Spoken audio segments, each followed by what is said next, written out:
नमस्कार। नवीन विद्यापीठ महाविद्यालय की ऑनलाइन क्लासेस में आपका स्वागत है। अपना चल रहा था रियल एनालिसिस का।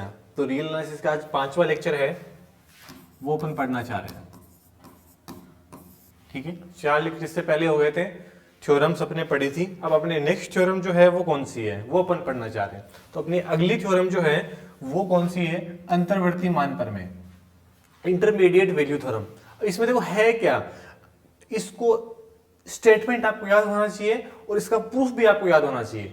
कई बार क्वेश्चन जो आता है वो केवल थ्योरम ना देखे आपको इतना देता है कि अंतर्वर्ती मान प्रमेय को समझाइए, तो उसमें आपको स्टेटमेंट भी लिखना पड़ता है और फिर उसका प्रूफ भी लिखना पड़ता है। तो अपने को स्टेटमेंट भी याद होना चाहिए और इसका प्रूफ भी याद होना चाहिए। ठीक है, तो बेसिकली है क्या, देखो कोई भी फंक्शन है वो क्लोज इंटरवल ए बी में सतत है और एफ ए और एफ बी बराबर नहीं है, तो फलन एफ उस अंतराल में एफ ए और एफ बी के मध्य प्रत्येक मान को कम से कम एक बार ग्रहण करेगा। मतलब समझते हैं पहले इसका, देखिएगा कि मान लो ये पॉइंट है ए और ये पॉइंट है बी। ठीक है, यहां पर एक्स की वैल्यू होगी, यहां पर वाई की वैल्यू होगी, वाई मतलब एफ एक्स की वैल्यू होगी। ठीक है, तो ये भी मैंने मान लिया कि ये यहां पर क्या है, ये ए है, तो ये यहां पर आपने को मिलेगा पॉइंट, वो कौन सा मिलेगा, एफ ऑफ ए। ये पॉइंट जो बी है, तो यहां पे अपने को माना कि मान लो बी पॉइंट मिला, तो ये आपका है एफ ऑफ बी। अब ये थ्योरम्स क्या कह रही है कि ये जो पॉइंट है और ये पॉइंट है, इन दोनों के बीच में जो फंक्शन है वो कैसा है, सतत है। सतत का मतलब कंटिन्यूअस है। तो ये अपन ने बना दिया कि भाई कैसा फंक्शन है, कंटिन्यूअस फंक्शन ले लिया अपन ने। यहाँ पे किसी तरह से हो सकता है फंक्शन, इसका जो कर्व है वो कैसा भी हो सकता है। कह क्या रहा है कि और एफ ए और एफ बी बराबर नहीं है, मतलब जहां पर एफ ए है वहां पर एफ बी नहीं है, दोनों के बीच में डिफरेंस है, दोनों इक्वल नहीं है, एफ ए और एफ बी क्या नहीं है, बराबर नहीं है। तो एफ ए और एफ बी के मध्य प्रत्येक मान को कम से कम एक बार, मान लो आपने एफ ए और एफ बी के बीच में कोई भी वैल्यू ले ली, मान लो ये ले ली वैल्यू, ठीक है, और उस वैल्यू है, उस वैल्यू को ये जो फंक्शन है ये फंक्शन ग्रहण कर लेगा, ये वाला यहां पर कोई भी मान ले लिया, ये यहां पर मतलब कोई भी एफ ए और एफ बी के बीच में आप कोई भी वैल्यू ले लो, वो वैल्यू, उस वैल्यू को फंक्शन है वो कम से कम एक बार तो ग्रहण करेगा ही करेगा। ये थ्योरम कहना चाह रही है। ये ग्राफ से मैंने समझा दिया, एक्सप्लेन कर दिया। अब अपन थ्योरम्स पे पढ़ते हैं। ठीक है, ठीक है, देखिएगा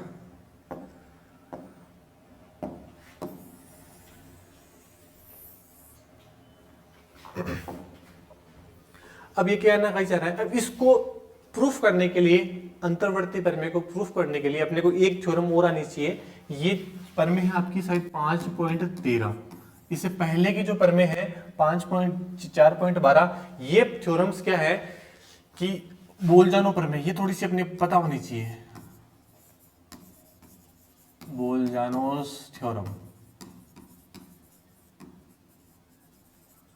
आपकी जेपीएस की किताब जो होगी आपके पास, सबके पास में, वहां पर देखिएगा, निकालिएगा सभी के लोग। 4.12 पर में बोलजानो थ्योरम्स है, वो क्या कह रही है, बोलजानो थ्योरम्स ये कह रही है कि कोई भी फंक्शन एफ है वो संवर्त अंतराल ए बी में सतत है, तो एफ ए और एफ बी विपरीत चिन्ह के हों तो कम से कम एक बिंदु सी एक ऐसा होगा कि एफ ऑफ सी वहां पे 0 हो। मैं समझा रहा हूं, देखो कहने का मतलब, बोलजानो थ्योरम ये कहना चाह रही है कि कोई फंक्शन है वो ए बी में कैसा है, सतत है साहब, कैसा है, सतत है। ठीक है, तो एफ ए और एफ बी के बीच में, एफ ए और एफ बी में अगर ये दोनों विपरीत चिन्ह के हैं, मतलब विपरीत चिन्ह का मतलब एफ ए और एफ बी एक पॉजिटिव एक नेगेटिव है, लेस देन इक्वल टू 0 है, तो वहां पर एक बिंदु आपको ऐसा मिलेगा, देयर एग्जिस्ट सी, एक ऐसा होगा, उस सी के लिए एफ ऑफ सी कितना होगा, 0 होगा। ये बात समझ में आ रही है, वापिस समझते हैं। देखो इस थ्योरम का स्टेटमेंट है कि यदि कोई फंक्शन ए बी में दो पॉइंट्स है, उनके बीच में सतत होगा, तो क्या होगा, एफ ए और एफ बी दोनों विपरीत चिन्ह के होने चाहिए। अगर विपरीत चिन्ह के हैं तो एक बिंदु एक ऐसा आएगा जहां फंक्शन की वैल्यू 0 मिलेगी, एक पॉइंट मिलेगा आपको, कम से कम एक पॉइंट तो मिलेगा ही मिलेगा। कम से कम एक बिंदु एक ऐसा विद्यमान होगा जहां पर फंक्शन का मान 0 होगा। देखिए अपने ग्राफ से एक्सप्लेन करते हैं इस चीज को, ठीक है, ग्राफ से देखते हैं अपन। वही सेम चीज, ये एक्स एक्सिस है और ये वाई एक्सिस है जहां पर एफ ऑफ एक्स है, ठीक है। एक पॉइंट मान लिया ये वाला ए पॉइंट और ये वाला पॉइंट बी पॉइंट। ए है वो एफ ऑफ ए कहां पर है, ये वाला। दोनों विपरीत चिन्ह के, विपरीत चिन्ह का मतलब इसको अगर आपने पॉजिटिव ले लिया तो इसको नेगेटिव लेना पड़ेगा, ये थ्योरम कहती है, ये थ्योरम की कंडीशन है साहब, दोनों विपरीत चिन्ह के होने चाहिए। इसका मतलब ये एफ ऑफ बी कहां मिलेगा आपको, यहां मिलेगा। और ये एक ये पॉइंट वाला और एक ये पॉइंट है, एफ ऑफ ए और एफ ऑफ बी, ये दोनों, इन दोनों ए और बी, इन दोनों के बीच में जो ग्राफ है वो कैसा है, ग्राफ है सतत फलन है। सतत का मतलब ऐसे, ठीक है, कंटिन्यूअस है। कंटिन्यूअस है तो ये फंक्शन कह रहा है कि यहां पर आपको एक पॉइंट एक सी ऐसा मिलेगा जहां फंक्शन की वैल्यू 0 है। देख लो, आप खुद ही देख लो, कम से कम ये ग्राफ एक बार इसको काटेगा एक्स एक्सिस को, और जहां इस ग्राफ ने एक बार एक्स एक्सिस को काट दिया वहीं पे फंक्शन का मान 0। हो सकता है कि ये जो ग्राफ ऐसा ना हो कि ऐसा हो जाए, ये ऐसे हो जाए, ये लो, तो यहां पर 1 2 3 तीन बार एफ ओ, तीन पॉइंट ऐसे मिलेंगे जहां फंक्शन की वैल्यू 0 हो जाएगी। बोलजानो पर में यही कह रही है आपको, क्या कह रही है बोलजानो पर में, कि कोई फंक्शन एफ जो है वो अंतराल ए और बी में क्या है, सतत है। अगर ये सतत फलन है अंतराल ए और बी में, ठीक है, और एफ ऑफ ए और एफ ऑफ बी कैसे हैं, ये दोनों के दोनों विपरीत चिन्ह के हैं। मतलब एक पॉजिटिव है तो एक नेगेटिव है, मतलब दोनों का मल्टीप्लाई कैसा होगा, नेगेटिव होगा साहब। एक पॉजिटिव है नेगेटिव, तो दोनों का मल्टीप्लाई कैसा होगा, नेगेटिव। अगर दोनों का मल्टीप्लिकेशन नेगेटिव है तो एक पॉइंट, कम से कम एक पॉइंट सी जो है वो इस तरह से एग्जिस्ट करेगा, ठीक है, ए और बी के बीच में इंटरवल में, बिलोंग्स टू ए बी, ये इस तरह से एग्जिस्ट करेगा कि जो एफ ऑफ सी है उसका मान 0 आएगा। कि उस सी पॉइंट को अगर आप फंक्शन में रखोगे तो फंक्शन की वैल्यू क्या हो जाएगी, 0। मतलब एक पॉइंट यहां पर सी ऐसा मिलेगा कि जहां पर फंक्शन की वैल्यू 0 हो जाएगी। बात समझ में आ रही है मेरी अच्छे से? ये बोलजानो प्रमेय का स्टेटमेंट है, ठीक है। वापस हम अपनी पे आते हैं, अंतर्वर्ती मान प्रमेय पे, और वो एक्सप्लेन करते हैं वापस से।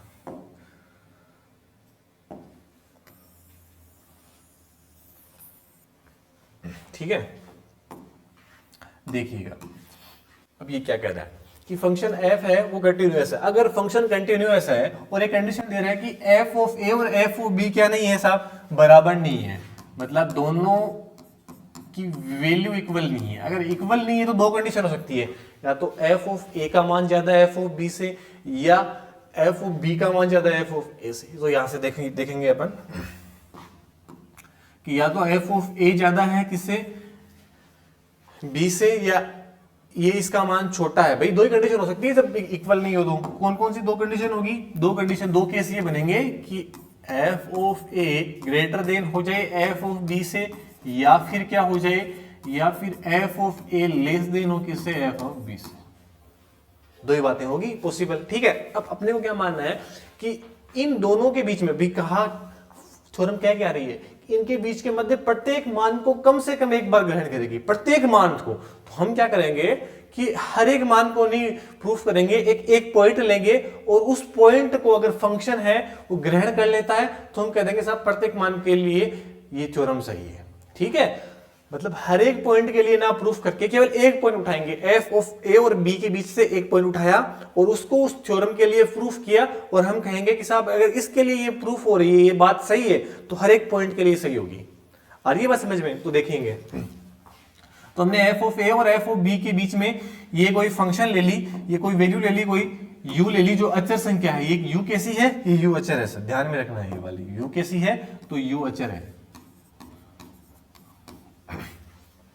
अब देखो u की वैल्यू दो कंडीशन, दो केसेस हो बन सकते हैं यहां पर, या तो f ऑफ a है वो बड़ा हो u से और छोटा हो ये f ऑफ b से, या फिर क्या हो सकती है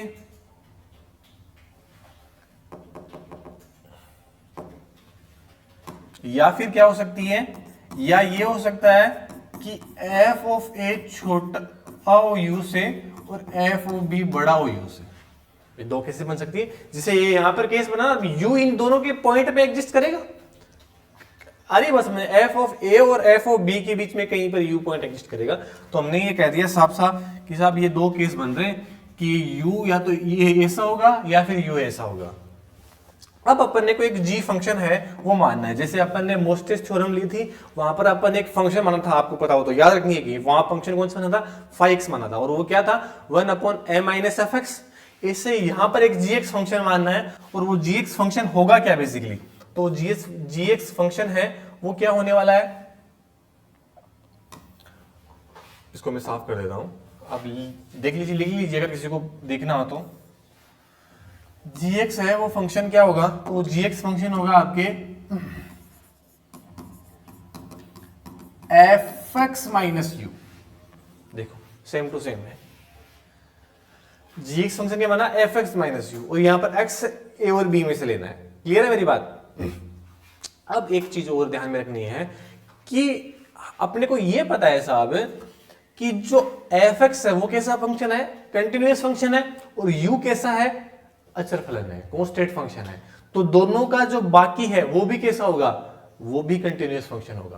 भाई जो अचर फलन है वो भी हमेशा कैसा होता है, कांस्टेंट फंक्शन ही होता है। अचर फलन का मतलब क्या हुआ, अचर फलन का मतलब ये हुआ कि मान लो ये एक्स अक्ष है, ये वाई एक्स है, मैंने ले लिए 7, तो ये अगर एफ एक्स बराबर 7, 7 कांस्टेंट है, तो ये 7 यहीं पे आएंगे, अक्ष का मान कुछ भी हो, एफ एक्स का मान हमेशा 7 रहेगा।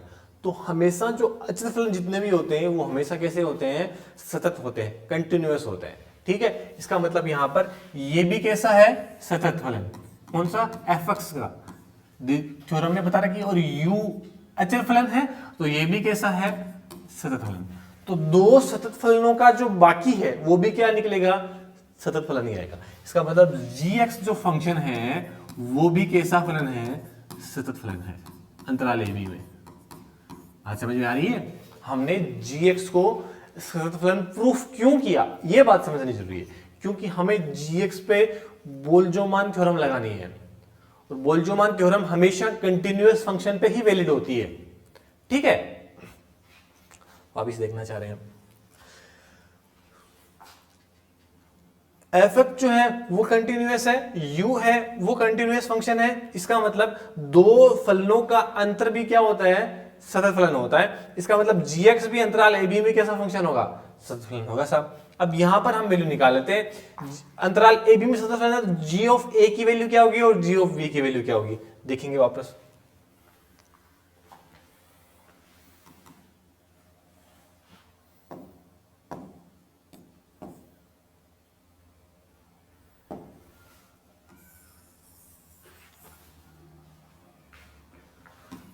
देखिएगा,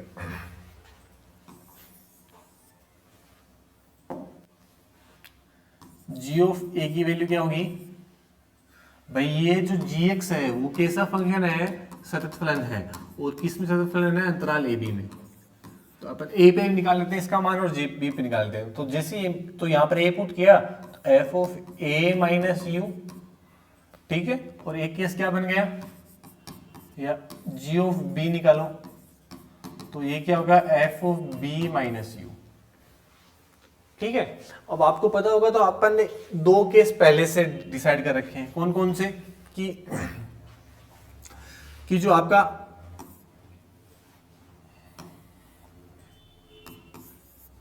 केस फर्स्ट एफ ऑफ ए है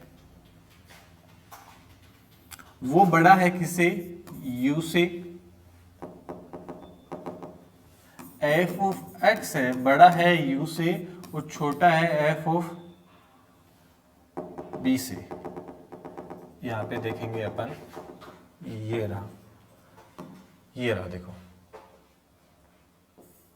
एफ ऑफ ए है बड़ा है किससे, यू से। दो केस ले लिया अपन ने भाई, यू जो है वो कहां पर आ रहा है, देखो जैसे ये वाला गया ना केस, एक केस ये वाला केस एक, और एक केस ये वाला, यही केस ले रहे हैं अपन यहां पर भी। ठीक है, तो सेम केस लेंगे अपन, ये रहे यहां पर लिए पड़े केस, ठीक है। एफ ऑफ ए ये या तो यू इसके बीच में आएगा, ये यू इसके बीच में आएगा, ठीक है, आ रही बात समझ में। तो इसके बीच में आएगा तो क्या होगा, तो हम जीएक्स के बारे में क्या कहेंगे, जीएक्स के बारे में देखो, जी ऑफ ए के बारे में क्या कंप्लेन कहेंगे, अब ध्यान से समझना है मेरी बात। जी ऑफ ए क्या आएगा, F of A minus you. अब देखो एफ ऑफ ए बड़ा है ना यू से, ये देखो ध्यान से देखना यहां पर, एफ ऑफ ए बड़ा है किससे, यू से, तो ये बड़ा है ये छोटा है, बड़े में से छोटा घटाएंगे तो हमेशा पॉजिटिव वैल्यू मिलेगी। इसका मतलब जी ऑफ ए यहां पर कैसा है, पॉजिटिव है। यहां पर जी ऑफ बी निकालेंगे तो क्या होगा, जी ऑफ बी क्या है, जी ऑफ बी ये रहा, F of B minus U, तो एफ ऑफ बी यहां पर कैसा है, छोटा है यू से, इसका मतलब ये छोटा है यू बड़ा है, इसका मतलब नेगेटिव वैल्यू आएगी। इसका मतलब एफ ऑफ ए और एफ ऑफ बी का मल्टीप्लाई हमेशा लेस देन जीरो होगा। बात समझ में आ रही है मेरी बात, एफ ऑफ ए और एफ ऑफ बी की मल्टीप्लाई हमेशा क्या होगी, लेस देन जीरो, क्योंकि दोनों कैसे हैं, विपरीत चिन्ह के हैं, दोनों विपरीत चिन्ह के हैं, तो दोनों का गुणा है वो जीरो से कम आएगा हमेशा। एक केस ये बनेगा कि एफ ऑफ ए छोटा है यू से और एफ ऑफ बी बड़ा है यू से, ठीक है। तो जी ऑफ ए क्या आएगा, F of A minus U, same to same रहेगा, ये तो चेंज नहीं होने वाला। अब इसकी वैल्यू लेस देन जीरो कैसे हुई वो समझनी है अपने को, तो इसकी वैल्यू लेस देन जीरो ऐसे हुई है कि एफ ऑफ ए तो छोटा है ना यू से, तो ये छोटा है और यू बड़ा है, तो छोटे में से बड़ा घटाएंगे तो नेगेटिव आएगा, ठीक है। तो यहां पर जी ऑफ ए कैसा है, नेगेटिव है। और यहां पर जी ऑफ बी देखो, तो जी ऑफ बी क्या है, ये F of B minus U, तो इसकी वैल्यू ग्रेटर देन जीरो क्यों आई, क्योंकि एफ ऑफ बी का मान यू से ज्यादा है, तो बड़े में से छोटा घटाएंगे तो हमेशा पॉजिटिव वैल्यू मिलेगी अपने को। लेकिन दोनों नेगेटिव, दोनों विपरीत चिन्ह के हैं, एफ ऑफ ए तो नेगेटिव और एफ ऑफ बी कैसा है, पॉजिटिव। इसका मतलब क्या हुआ कि g of a dot g of b less than zero. हम क्यों करना चाह रहे हैं ऐसा, देखो जी ऑफ एक्स फंक्शन तो कंटिन्यूअस हो गया और दो पॉइंट इसमें मिले हो ए और बी, भाई हमने कहा था कि एफ एक्स है कंटिन्यूअस होना चाहिए, एफ ऑफ ए और एफ ऑफ बी दोनों कैसे होने चाहिए, विपरीत चिन्ह के होने चाहिए। तो एक पॉइंट आपको ऐसा मिलेगा कि वहां पर फंक्शन की वैल्यू क्या मिलेगी, आपको जीरो मिलेगी। आ रही है बात समझ में, हम वो ही कर रहे हैं, जी ऑफ एक्स पर बोल-जैनों थ्योरम लगा रहे हैं, एफ एक्स पे नहीं, जी ऑफ एक्स पे। जी ऑफ एक्स को पहले कंटिन्यूअस प्रूफ करा, फिर दो पॉइंट लिए, वो दोनों पॉइंटों का जो मल्टीप्लाई है लेस देन जीरो आ रहा है। आ रही है बात समझ में, अब देखेंगे, अब देखो जी ऑफ एक्स है वो ए बी में क्या है, सतत फलन है अंतराल ए बी में, और इनका जो प्रोडक्ट है वो भी कैसा है, लेस देन जीरो। तो बोल-जैनों थ्योरम क्या कहती है, बोल-जैनों थ्योरम ये कहती है कि सी जो पॉइंट है वो ए और बी में ऐसे मिलेगा। ध्यान ये रखना है कि यहां पर ये जो सी आप ले रहे हो ना, ये सी बिलोंग्स तो करेगा ए बी में, लेकिन ए बी पे कैसा होगा, ओपन इंटरवल का मतलब न तो ए को इंक्लूड किया है न ही बी को इंक्लूड किया है।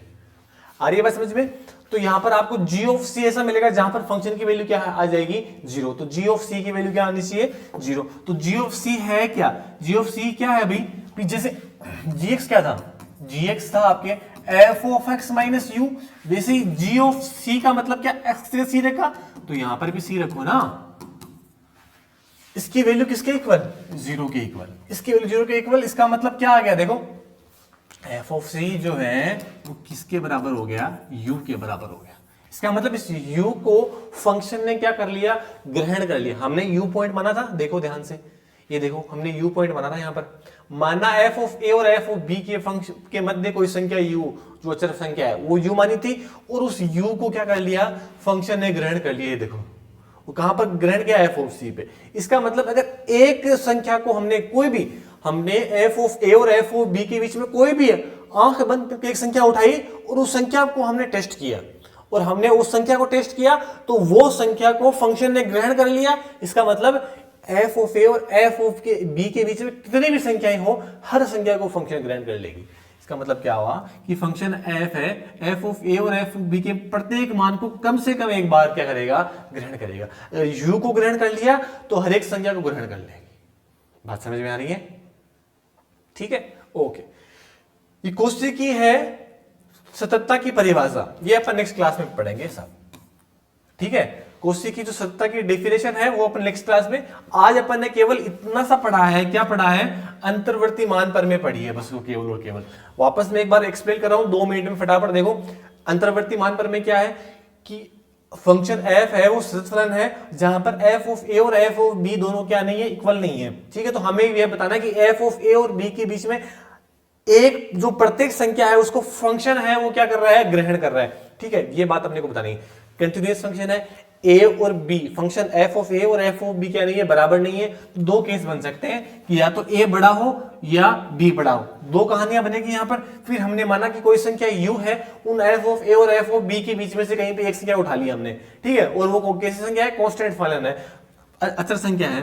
तो u या तो इसके बीच में रहेगा या इसके बीच में रहेगा, मतलब ये जो केस बने सेम वही केस है। देखिए देखो सेम हमने u को फिट किया है बीच में बस, और कुछ नहीं किया, दो केस ये बना लिए। अब अपन एक फंक्शन माना gx माना, gx क्या माना, fx माइनस u। यही फंक्शन ऐसे अपन ने मोस्टेस्ट थ्योरम में पढ़ी थी, तो वहां माना था कि phi x क्या था, 1/m माइनस fx। यहां पर जो फंक्शन मानना है वो कौन सा मानना है, gx बराबर fx माइनस u। आ रही है बात समझ में, ठीक है। सेम टू सेम कहानी है। अब अपने gx को क्या प्रूफ करना है, पहले तो कंटिन्यूअस फंक्शन प्रूफ करना है। कैसे करेंगे, fx कंटिन्यूअस है, u अचर फलन है, वो भी कैसा होता है, कंटिन्यूअस। और दोनों का ध्यान रखना है हमेशा, दो फलनों का जोड़, दो फलनों का बाकी, दो फलनों का गुणा। आप अगर कोई दो फंक्शन कंटिन्यूअस है, उनका चाहे जोड़ करो चाहे बाकी करो चाहे गुणा करो, हमेशा कंटिन्यूअस फंक्शन मिलेगा आपको। भाग के बारे में कोई बात नहीं करना है, उस पर कोई कमेंट नहीं है। वो कंटिन्यूअस भी हो सकता है और नॉन कंटिन्यूअस भी हो सकता है, वो डिपेंड करेगा कि फंक्शन आपने कैसे लिए। आ रही बात समझ में। लेकिन अगर दो फंक्शन कंटिन्यूअस है, उनको चाहे जोड़ो आप चाहे घटाओ आप चाहे इनको गुणा करो, हमेशा जो नया फंक्शन मिलेगा ना वो कंटिन्यूअस मिलेगा। ये बात ध्यान रखनी है हमेशा। तो वही अपन ने पता है कि कोई सतत फलन है और ये भी कंटिन्यूअस है ये भी कंटिन्यूअस है, तो दो फलनों का अंतर भी क्या होगा, कंटिन्यूअस फंक्शन होगा। यही बात लिखी है। अब gx कंटिन्यूअस फंक्शन है तो g ऑफ a क्या होगा, ये g ऑफ x की जगह a पुट कर दो, तो g ऑफ a बराबर fa माइनस u, और यहां पर g ऑफ b क्या होगा, f of b minus u, ठीक है। अब वो सेम कहानी बन गई वापस, ये वाले केस मैंने उठा लिए यहां पर सेम टू सेम, ठीक है। u f ऑफ a और f ऑफ b के बीच में है, जहां पर पहले केस में u से बड़ा है कौन, f ऑफ a और b छोटा है। दूसरे केस में u से छोटा है f ऑफ a और f ऑफ b बड़ा है। तो सेम टू सेम दो केस ले लिए। अब अपने को g ऑफ a चाहिए साहब, तो g ऑफ a क्या हो जाएगा, f of a minus u। अब यहां पर जब f ऑफ a बड़ा है u से तो ये पॉजिटिव होगा, और यहां पर नीचे वाला क्या हो जाएगा, नेगेटिव। दोनों का मल्टीप्लाई लेस देन 0, यहां पर एक नेगेटिव मिलेगा एक पॉजिटिव मिलेगा, दोनों का मल्टीप्लाई लेस देन 0। अब इसका मतलब कंटिन्यूअस तो प्रूफ हो गया, और दो पॉइंट हमने g ऑफ x के लिए हैं, वो दोनों के दोनों g ऑफ a और g ऑफ b दोनों विपरीत चिन्ह के हैं। बोलजानो थ्योरम प्रूफ करने के लिए हमें यह पता होना चाहिए कि जो आपने दो पॉइंट लिए हैं वो दोनों विपरीत चिन्ह के, मतलब दोनों का गुणा जो है वो लेस देन 0 होना चाहिए साहब, ठीक है। तो देखिएगा g of a less than 0, तो यहां पर c एक पॉइंट ऐसा मिलेगा जिसकी वैल्यू 0 होगी, तो g ऑफ c क्या हो जाएगा, f of c minus u, तो u की वैल्यू क्या आ जाएगी, f ऑफ c। इसका मतलब फंक्शन ने u को ग्रहण कर लिया, तो f ऑफ a और f ऑफ b के बीच में जो जितने भी बिंदु है उन सबको ग्रहण कर लेगी। ये अपना प्रूफ हो गया।